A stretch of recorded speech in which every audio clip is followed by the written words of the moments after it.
సల్మాన్ ఖాన్, మాధురి దీక్షిత్ జంటగా రాజశ్రీ ప్రొడక్షన్ సంస్థ నిర్మించిన చిత్రం హమ్ ఆప్కే హై కౌన్. సూరజ్ బర్జాత్యా దర్శకత్వం వహించిన ఈ సంచలన హిందీ సినిమా తెలుగులో ప్రేమాలయం పేరుతో అనువాదమై ఇక్కడ కూడా బ్లాక్ బస్టర్ బాట పట్టింది. హిందీ వెర్షన్ 1994 ఆగస్ట్ 5న విడుదల కాగా తెలుగు డబ్బింగ్ వెర్షన్ 1995 జూన్ 2న రిలీజ్ అయింది. ఈ వీడియోలో ప్రేమాలయం సినిమా శతదినోత్సవ, రజతోత్సవ మరియు ద్విశతదినోత్సవ కేంద్రాల వివరాలు చూద్దాం.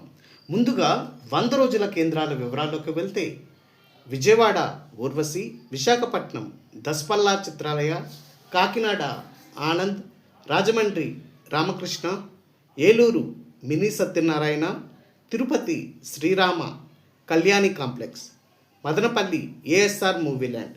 Late release centers Guntur Bhaskara deluxe, Amalapuram Ramamahal, Bhimavaram Sri Satyanarayana, Tanuku Sri Srinivasa picture palace, Gajuwaka mini Mohini, Vizianagaram Ranjani, Machilipatnam Sri Ramakrishna, Gudivada Sri Gangamahal, Ongole Sridevi, Mandapeta Saptagiri, Tadepalligudem Relangi Chitramandir.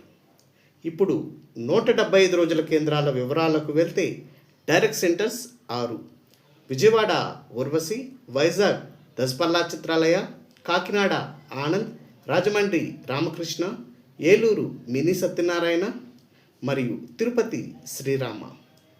ఇప్పుడు 200 రోజుల కేంద్రాల వివరాల్లోకి వెళ్తే direct centre Eluru mini Satyanarayana. Shifting centres Vijayawada, Visakhapatnam, Kakinada, Rajahmundry, Tirupati మరియు గుంటూరు. డియర్ వ్యూయర్స్, అప్పట్లో ప్రేమాలయం సినిమాని మీరు ఏ థియేటర్లో చూసారో కామెంట్ బాక్స్లో పోస్ట్ చేయండి.